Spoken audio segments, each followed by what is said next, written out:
ini kita sama-sama belajar tentang budaya positif karena belajar adalah kunci utama untuk mengajar. Jadi hari ini kita sama-sama belajar ya Bapak Ibu. Baik, budaya positif. Jadi untuk memunculkan jadi budaya, pastinya kebiasaan-kebiasaan positif dulu ya kan. Kebiasaan positif menjadi karakter, maka itu akan jadi budaya. Oke, sebelum saya melanjutkan materi, ada beberapa pertanyaan romantis Bapak Ibu. Ini sifatnya setuju atau tidak setuju. Bapak Ibu jawab ya. 1. Hukuman dapat mendisiplinkan anak. Kira-kira Bapak Ibu setuju atau tidak? Setuju. Pak Suarito setuju ya. Kenapa kira-kira Pak Suarito? Supaya dia tidak mendapat ulang kembali. Oke. Ada Bapak Ibu yang tidak setuju? Hukuman dapat mendisiplinkan anak. Semua setuju? Kalau saya setuju, tapi yang kita lihat juga hukumannya. Jangan pula kita kasih hukuman yang tidak seimbang gitu kan. Jadi kita lihat situasi juga. Contoh fisik gitu ya. Oke, yang kedua, pemberian hukuman dengan hal positif seperti membaca atau membersihkan halaman sekolah dapat meningkatkan disiplin anak. Nah, kira Bapak Ibu setuju atau enggak? Setuju. Ya. Oke. Yang ketiga, memberi penghargaan dapat meningkatkan motivasi belajar anak. Setuju. Nanti kita lihat apakah penghargaan itu sebenarnya positif atau tidak gitu ya. Oke. Baik. Untuk mencapai budaya positif, kata kuncinya pastilah disiplin. Apa itu disiplin? Berasal dari bahasa Latin, disiplinnya yang artinya belajar. Ini terinspirasi dari muridnya Socrates dari Plato. Disiplin membuat orang menggali potensinya menuju sebuah tujuan dan apa yang dia hargai. Jadi pada dasarnya disiplin itu berasal dari orangnya. Dia punya tujuan dan dia menghargai dirinya. Namun dalam budaya kita, makna disiplin berubah menjadi sesuatu yang dilakukan seseorang pada orang lain untuk mendapatkan kepatuhan, kecenderungan umum untuk menentukan disiplin dengan ketidaknyamanan, bukan dengan apa yang kita hargai atau mencapai suatu tujuan. Jadi sekarang itu konotasi disiplin itu kayaknya keharusan, bukan dari dalam dirinya. Kemudian setiap orang hidup pasti ada tujuannya, dan tujuan itulah yang disebut dengan nilai-nilai kebajikan universal. Mungkin ini kurang biasa kita dengar ya Bapak Ibu. Nilai-nilai kebajikan adalah sifat positif manusia yang merupakan tujuan mulia. Jadi saya titik fokusnya di sini. Kita akhir-akhir ini sering mendengar yang namanya profil pelajar Pancasila. Inilah yang menjadi nilai kebajikan siswa kita. Ada 6 Bapak Ibu yang menjadi nilai kebajikan profil pelajar Pancasila. Yang pertama adalah beriman dan bertakwa kepada Tuhan Yang Maha Esa. Yang kedua mandiri, bernalar kritis, berkebinekaan global atau berwawasan luas, kemudian gotong royong, dan yang terakhir kreatif. Jadi apa hubungannya dengan budaya positif? Kalau siswa ataupun guru mengerti apa nilai kebajikannya, pasti dia akan berusaha untuk disiplin. Maka terciptalah budaya positif di lingkungan sekolah kita. Kemudian ini, setiap tindakan pasti ada motivasi yang melakukannya. Ada teori motivasi oleh dosen, dia mengatakan begini.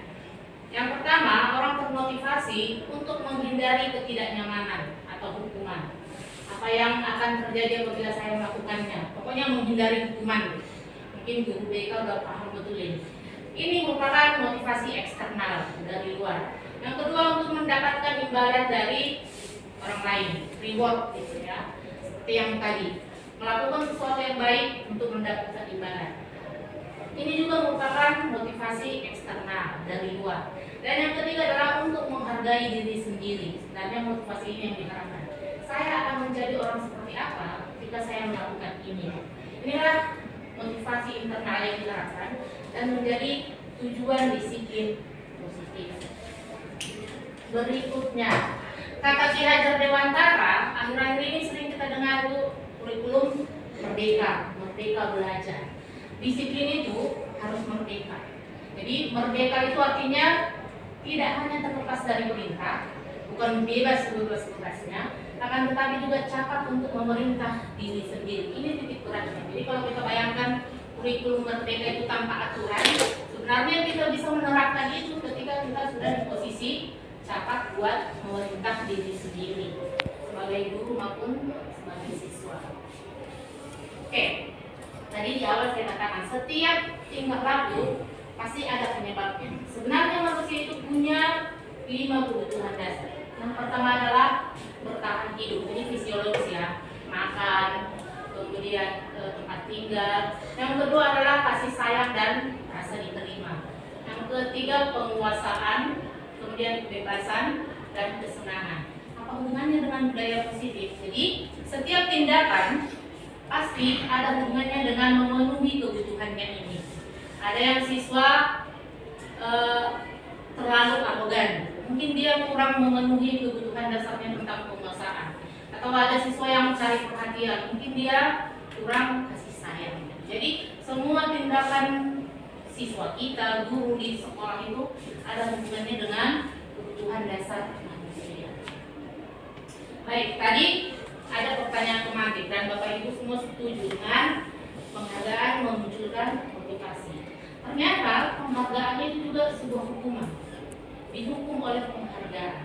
Kenapa? Katanya bahwa penghargaan berlaku sama dengan hukuman. Dalam arti meminta atau membujuk seseorang melakukan sesuatu untuk memenuhi suatu tujuan tertentu, meminta dengan membujuk. Dorongannya itu eksternal, karena ada faktor ketergantungan. Jadi pengaruh jangka pendek dan jangka panjang, ya kalau kita bisa membujuk terus, menghargai terus. Kemudian penghargaan itu menghukum karena dia akan ketergantungan dengan penghargaan yang diberikan. Kemudian itu penghargaan mengurangi ketepatan, punya dapat aja, prosesnya kurang diperhatikan. Penghargaan itu tidak efektif, penghargaan itu bisa merusak hubungan, dan dihargai itu akan selalu dianggap lebih dari yang lain. Kemudian penghargaan dapat menurunkan kualitas seseorang. Ketika tidak ada penghargaan, dia kurang mau berusaha. Penghargaan itu bisa mematikan kreativitas, dan penghargaan itu bisa mengurangi motivasi intrinsik. Ketika tidak ada sesuatu yang didapatkannya, dia kurang tertantang melakukannya. Ya, Ibu. Kemudian ini budaya positif, mungkin guru BK kita sebagai wali kelas sering melakukan yang namanya dan konsekuensi. Ini dua hal yang sering kita terapkan di sekolah, karena bagaimanapun menciptakan budaya positif ini nggak instan ya. Setiap hari pasti akan ada aja masalah-masalahnya. Jadi apa bedanya hukuman dengan konsekuensi? Jadi hukuman itu sesuatu yang menyakitkan harus terjadi. Kemudian konsekuensi itu sesuatu yang harus terjadi karena ada patokannya.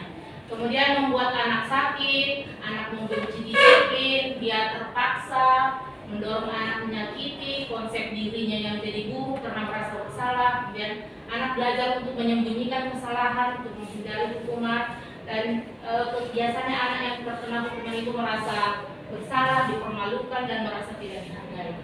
Konsekuensi itu harus terjadi, kemudian membuat anak merasa tidak nyaman dalam jangka waktu pendek, jelas karena dia akan mendapatkan sesuatu yang harus dilakukan. Kemudian anak akan menghargai disiplin, akan terjadi stimulus dan tanggapan, mendorong anak untuk mudah menyesuaikan diri, konsep dirinya menjadi baik, anak belajar untuk mematuhi peraturan, dan anak kehilangan hak, dibuat tidak nyaman, diasingkan untuk sementara.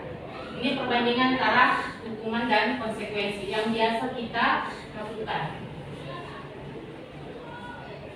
Oke, ya Bapak Ibu, coba kita lihat ada beberapa ini. Mencatat 100 kali di dalam buku kalimat, saya tidak akan terlambat lagi karena terlambat ke sekolah. Kira-kira ini hukuman atau konsekuensi? Hukuman ya. Oke. Kemudian lari mengelilingi lapangan basket 2 kali karena terlambat hadir ke sekolah. Nah, kemudian murid diminta push up 15 kali karena tidak menggunakan masker ke sekolah. Nah, menggantikan tugas teman yang telah dicoret-coret. Konsekuensi ya. Kemudian membersihkan tumpahan air di meja tulis karena tersenggol pada saat belajar. Konsekuensi. Murid disuruh untuk tidak mengenakan sepatu seharian karena tidak menggunakan sepatu hitam. Konsekuensi. Hukuman ya. Kalau menyakiti juga. Murid disuruh tidak menggunakan sepatu seharian karena dia melanggar peraturan. Tapi ayah hukuman. Ini masih 2 versi. Ada hukuman, ada konsekuensi, gitu ya. Kemudian lari mengelilingi lapangan basket 2 kali masa terlambat 10 menit untuk pelajaran PJOK. Untuk pelajaran PJOK. Konsekuensi. Hah? Hukuman PJOK ya. Hukuman. PJOK. Oh, hukuman. Ini kita konsekuensi ya. Karena dia disuruh lari pada saat pelajaran PJOK. Mungkin kalau biologi tidak mengerjakan PR, lari itu nggak nyambung gitu ya. Begitu hukuman. Oke, ini ya Bapak Ibu, jadi kita sudah dapat gambaran kira-kira antara hukuman dan konsekuensi. Tetapi yang dua itu saja tidak cukup. Hukuman itu terkesan negatif, konsekuensi itu netral. Ada yang lebih baik di antara itu, yaitu yang namanya restitusi. Ini kalimat baru bagi kita. Restitusi adalah proses menciptakan kondisi bagi mulut untuk memperbaiki kesalahan mereka, sehingga mereka tidak bisa kembali pada kelompok mereka dengan karakter yang lebih kuat, atau dia tidak menjadi orang yang terdakwa gitu kira-kira. Restitusi juga merupakan proses kolaboratif yang mengajarkan murid untuk mencari solusi untuk kesalahan mereka. Kira-kira kalau begini baiknya bagaimana? Dan membantu murid berpikir tentang orang seperti apa yang mereka inginkan, tujuan hidupnya, dan bagaimana mereka harus memperlakukan orang lain. Nanti di materi terakhir kita pelajari restitusi. Jadi kira-kira inilah perbedaan antara hukuman, konsekuensi, dan restitusi. Jadi hukuman ini disebut dengan identitas gagal, gitu ya. Ini adalah ciri-cirinya sehingga dia negatif, membuat murid menjadi membenci peraturan, kemudian murid menjadi agresif dan lain-lain. Konsekuensi ini dia netral, Bapak Ibu, karena berdasarkan kesepakatan kita sebelumnya, murid akan menghormati peraturan. Dan restitusi inilah yang positif. Murid menghormati dirinya dan orang lain. Jadi dia mematuhi sesuatu itu karena dia menghargai dirinya, menghargai orang lain. Jadi konsekuensi sudah bagus, tapi lebih bagus lagi sih restitusi. Jadi ini urutannya. Hukuman dia negatif, konsekuensi dia netral, restitusi positif. Inilah yang susah. Tapi kita diharapkan sebagai guru bersifat mampu merestitusi setiap kesalahan siswa. Oke.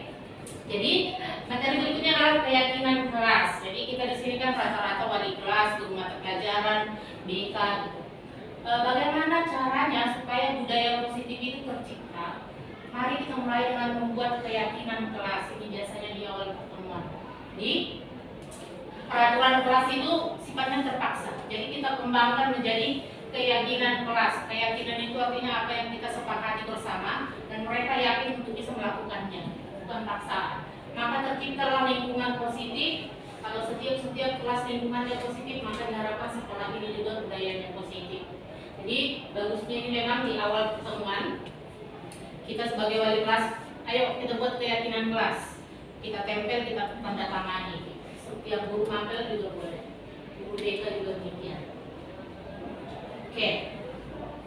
Katanya kenapa enggak peraturan saja? Mungkin zaman kita sekolah banyak peraturannya, atau di sekolah ini juga masih banyak peraturan-peraturan. Jadi bagusnya katanya kita rubah itu menjadi keyakinan kelas. Kenapa? Untuk mendukung motivasi intrinsik kembali ke nilai-nilai keyakinan yang lebih menggerakkan seseorang dibanding mengikuti serangkaian peraturan. Ini jelas ya Bapak Ibu. Jadi peraturan itu sifatnya dari satu pihak, sementara kalau keyakinan itu kesepakatan murid dan guru. Mungkin guru BK juga nanti bisa. Apa yang sebaiknya kita lakukan supaya sekolah kita ini berbudaya positif. Oke. Nih. Kemudian di sini, sebagai guru menciptakan budaya positif, kita punya 5 posisi kontrol. Nanti saya pengen tahu, penasaran sebenarnya kita selama ini posisinya di mana ya? Yang pertama kita bertindak sebagai penghukum. Yang kedua kita sering membuat orang merasa bersalah. Saya pribadi juga sering di posisi ini. Kemudian memposisikan diri sebagai teman, kemudian sebagai pemantau, dan sebagai manajer. Oke, kita sebenarnya diharapkan posisinya di manajer, kita menggali. Kira-kira kalau Mem saya tanya, di antara 5 ini Mem, yang mana lah yang 2 atau 1 yang sering kita aplikasikan di kelas? Ada penghukum, membuat orang merasa bersalah, kita nanyanya seharusnya bagaimana, ibu kecewa dengan tindakan kamu. Kemudian cara kita berkata-kata, kamu seharusnya begini. Kemudian kalau kita teman, ayolah, jangan begitu. Kita membuat posisi kita sama. Kemudian sebagai pemantau, apa peraturannya? Apa yang kau lakukan? Oke, bagaimana konsekuensinya? Ya. Kalau manajer, apa yang kami lihat ini, menurutmu tindakanmu ini bagaimana? Jadi kita diharapkan sebagai manajer, karena dengan manajer kita sendiri yang menanyakan apa kesalahannya, bagaimana solusinya. Dia akan menghargai diri sendiri, kan? Kalau kita posisi sebagai teman dan pemantau, mengharapkan imbalan. Disinilah reward tadi, kita membujuk-bujuk terus, akhirnya dia ketergantungan. Sebagai penghukum dia merasa kayak orang terdakwa gitu ya. Jadi bagaimana ini kira-kira Mem? Teman, pemantau, Kadang-kadang jadi teman, iya ya, karena kita kadang-kadang mau juga jadi penghukum. masih mau kita di penghukum ya kan, guru BK penghukum, Situasinya lah. tergantung situasinya gitu ya. Beberapa kali. Kalau berulang-ulang ya kita Hukum. penghukum. Kalau masih satu dua kali bagi teman. Tapi masih mau kita melakukan posisi di manajer. Iya. Karena iya. Apalagi siswanya siswa baik, pintar gitu ya kan. Setidaknya masih kita sampai di posisi ini, enggak di sini aja. Iya. Membuat orang merasa bersalah. Awalnya saya pikir ini tindakan yang baik, ya kan. Setidaknya dia merasa bersalah dari hatinya, tapi ternyata psikisnya terganggu. Oh ternyata aku orang lemah begini dan begini. Oke. Nih, jadi kalau kita sering mengucapkan saya kecewa sekali dengan kamu, itulah ketika kita di posisi membuat merasa bersalah. Kamu tidak pernah benar, bla bla bla, gitu ya. Kita udah menghakimi, berarti kita di posisi penghukum. Ayolah, lakukan demi ibu, demi bapak, demi masa depan, demi kamu, ya. Itu kita posisi teman. Apakah kamu mendapatkan stiker hari ini, nilai bagus, siapa yang pengen tuntas, bla bla bla, gitu ya. Itu kita memantau, memberikan reward. Bagaimana kamu bisa menyelesaikan masalah ini? Inilah di posisi manajer, biarkan dia berpikir. Dan kamu selalu yang paling terakhir gitu ya, mengultimatum dia, ini kelas paling buruk dan lain-lain. Itu kita posisinya sebagai penghukum. Oke, ini yang materi terakhir ya Bapak Ibu. Tadi kita mempelajari ada 3, 1 hukuman, konsekuensi, dan restitusi. Inilah yang diharapkan dari kita untuk masuk ke kurikulum merdeka ini tadi. Apa itu ciri-ciri restitusi? Bukan untuk menebus kesalahan, namun belajar dari kesalahan.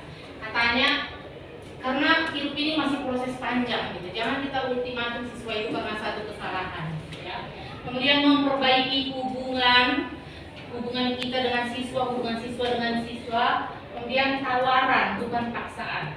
Kemudian restitusi menuntut untuk melihat ke dalam dirinya. Restitusi mencari kebutuhan dasar yang mendasari tindakan. Tadi ada 5 kebutuhan dasar. Kita harus tahu kenapa kamu melakukan. Dia kurang kasih sayang, kurang power, kurang makan atau apalah.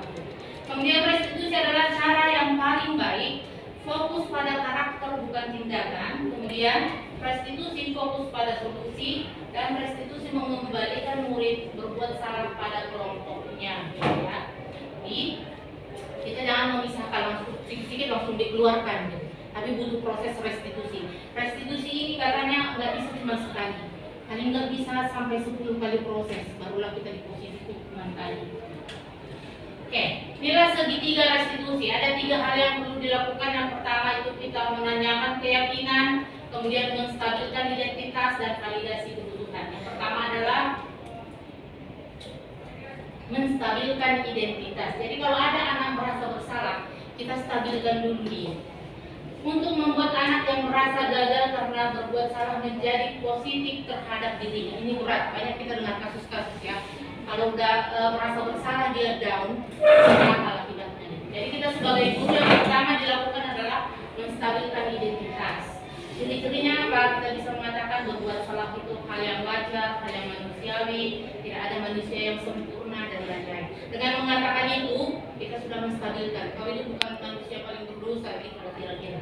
Yang kedua adalah validasi kebutuhan. Membantu murid mengenali basic need-nya, kebutuhan dasar yang ingin dipenuhinya ketika melakukan kesalahan itu. Kenapa dia melakukan? Mungkin dia butuh power. Selama ini dia anak yang gak pernah dikasih waktu untuk bicara. Ya. Mungkin dia butuh freedom, anak yang dikekang, love and belonging, cari perhatian, gitu. Fun, kesenangan, dan survival atau bertahan hidup. Kamu bisa saja melakukan hal yang lebih buruk, tapi kamu tidak melakukannya. Gitu. Kamu pasti punya alasan mengapa melakukannya. Kita validasi kebutuhan dasarnya dari 5 kebutuhan tadi. Dan yang terakhir adalah menanyakan keyakinannya. Anak melihat kesalahan yang dihubungkan dengan norma sosial dan nilai-nilai yang mendasari manusia berinteraksi dengan orang lain, atau keyakinan kelas berdasarkan norma-norma budi pekerti yang berlaku. Kamu yakin perbuatanmu ini salah atau tidak? Apa nilai yang kita percaya di kelas kalau itu bermasalah di kelas kita? Nilai universal apa yang kita sepakati? Harusnya tidak boleh mencuri, tidak boleh berkata kasar. Kelas yang ideal itu seperti apa? Kenapa kamu jadi pengecut di kelas dan lain-lain? Jadi itu ada 3 langkah yang perlu kita lakukan pada saat melakukan restitusi. Oke, baik Bapak Ibu. Jadi demikian pemaparan tentang bagaimana caranya menciptakan budaya positif. Di sini ada beberapa refleksi. Jadi saya minta Bapak Ibu merefleksikan. Yang pertama, hal baru apa yang mengubah paradigma saya yang saya dapatkan dari pemaparan singkat tadi? Ayo Bapak Ibu, kira-kira yang apa saja? Kak Turian mungkin?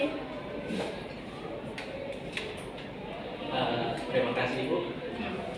Banyak sih ya yang saya dapat dari pemaparan Ibu tadi. Jadi saya melihat ke diri saya kembali apa yang sudah saya lakukan selama ini. Terkadang saya seperti guru kan, apalagi ketika ada pelajaran memang sudah susah mereka terima, dan menurut saya itu sangat gampang tapi mereka sudah menerima. Saya marah, saya ini, dan dari pemaparan Ibu tadi saya merasa kalau selama ini saya kebanyakan jadi penghukum.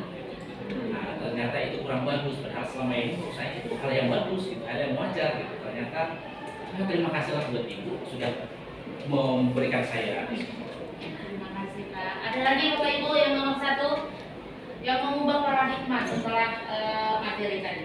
Bu Rica? Ya, tentu saja saya pertama berterima kasih karena dengan adanya penjabaran dari itu tadi semakin terkenal pengetahuan kami ya, baik itu mengenai posisi hukuman, konsekuensi dan restitusi tadi.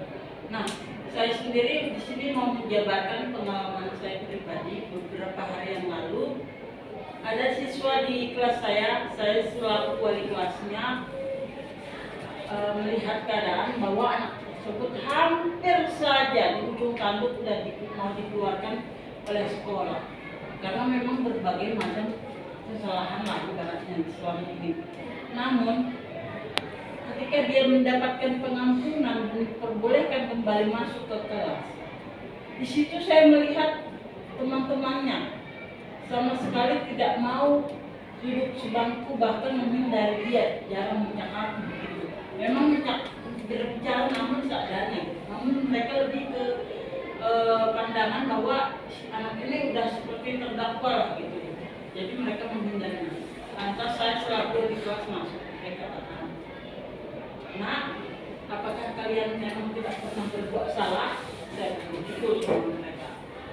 Tolong ini teman kalian ini sama-sama lagi bantu dan sama-sama kalian ajak komunikasi, harus sama-sama kalian meniti masa depan. Saya bilang, jangan senang tidak kalau sampai dia keluar dari sekolah kita ini.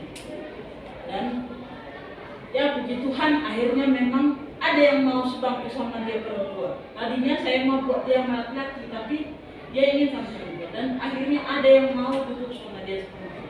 Nah, di situ saya melihat setelah penjabaran Ibu barusan, memang ini adalah apa namanya ya, Panjabaran itu berusaha menciptakan budaya positif di sekolah. Dan saya pun sangat senang mengikuti ini sehingga tambah pengetahuan saya. Demikian juga dengan anak-anak, mudah-mudahan besok-besok akan bisa kita aplikasikan bersama di kelas. Dan satu lagi Bu, saya dengar anak ini sudah dikeluarkan dari sekolah kita. Dulu saya mengajar dia saat dia di kelas 10. Jadi saya sebelum mengajar, maksudnya pertemuan pertama, biasanya saya tanya ke background anak ini, baik ibu ayahnya dan keadaan keluarga. Ternyata dari kelas 10 IPS dulu, IPS 3, ada anak yang broken home. Ibunya seorang dokter gigi dan tapi sudah berpisah. Memang sehari-hari anak ini cari perhatian di kelas. Yang ribut lah, gaduh lah. Saya lihat dari segi ekonomi, bagus. Handphonenya aja iPhone waktu itu saya tengok, tahun itu. Namun kelas 11 ini bukan saya lagi gurunya. Dan saya tertarik juga dia sudah dikeluarkan. Dengan alasan yang tadi agak nakal ke temannya. Nah dari jabaran ini juga saya tahu bahwa anak itu pun mana ya, ternyata anak-anak ini ada kebutuhan untuk dicintai dan cari perhatian. Terus saya pasti bisa analogikan ataupun kita koneksikan dengan keadaan di rumahnya bapaknya nggak ada, kan gitu kan? Mungkin di sekolah lagi carinya perhatian gitu. Jadi saya iya benar Bu. Jadi saya teringat ke sini lagi jabaran itu saya sambung-sambungkan begitu. Ternyata sangat benar gitu. Jadi bagaimana? Jadi saya punya pertanyaan. Tapi kadang udah tua saya anaknya. Bagaimana ya sehingga anak-anak seperti itu melihat peraturannya gitu. Udah lihat sendiri sekolah kita, ada poin-poin dan segala macam kan. Jika melakukan ini poinnya. Gimana pandangan ibu jadinya? Jadinya saya bertanya nih sama ibu. Gimana itu? Jadi budaya positif itu tadi dari instan, kedua kolaboratif. Jadi diharapkan kita sebagai guru lah yang harus banyak belajar dulu. Intinya kita mengambil posisi manajer dan kita mengaplikasikan restitusi, sama-sama belajar lagi dengan kita. Karena kita ini komunitas besar, jadi kita harus memulai dari diri kita sendiri dulu. Oke. Kemudian perasaan apa yang muncul selama mengikuti sesi ini? Bagian yang menarik bagi saya. Kira-kira apa Kak Dena, Mercy, Guru BK gitu. Satu aja. Bu Mercy, Mas Dorito, Edi. Ya, Bu Marcella. Menarik juga materi yang Ibu sajikan. Jadi saya punya keinginan untuk berusaha menciptakan kondisi agar siswa itu bisa memperbaiki kesalahan mereka sehingga siswa ini tampil dengan karakter mereka yang lebih kuat lagi. Jadi saya punya harapan dan juga keinginan di rumah bahwa itu saya mau buat budaya positif. Aku malu jika terlambat, menyontek, tidak mengikuti upacara. Nah dengan demikian siswa mungkin bisa menampilkan karakternya yang lebih kuat lagi. Terima kasih Bu Marcella. Masih ada Bapak Ibu? Poin nomor 2. Yang ketiga, peran atau posisi kontrol seperti apa yang telah saya lakukan selama ini? Ada 5 ya Bapak Ibu. Menghukum, membuat merasa bersalah, memantau, kemudian teman dan manajer. Kira-kira Ibu rindu apa posisi yang 5 ini yang paling sering? Terima kasih. Jadi seperti tadi bilang oleh Bu Umar, kita juga memposisikan ada beberapa. Bisa juga kita lihat sebagai teman. Cuman ada juga sisi negatifnya kalau kita sebagai teman. Kadang anak ini bukan leluasa. Jadi tapi sering juga berlaku sebagai teman. Nah sebagai hukum juga kita juga sebagai manajer juga. Jadi saya rasa ada beberapa poin yang sering kita lakukan. Tapi pelan-pelan kita mengarah ke manajer. Paling ininya pemantau gitu ya Bapak Ibu. Baik Bapak Ibu. Terima kasih atas waktunya, kita sudah sharing, kita belajar bersama. Mudah-mudahan apa yang saya sampaikan menambah inspirasi bagi kita untuk sama-sama menciptakan kasih. Selamat siang. Terima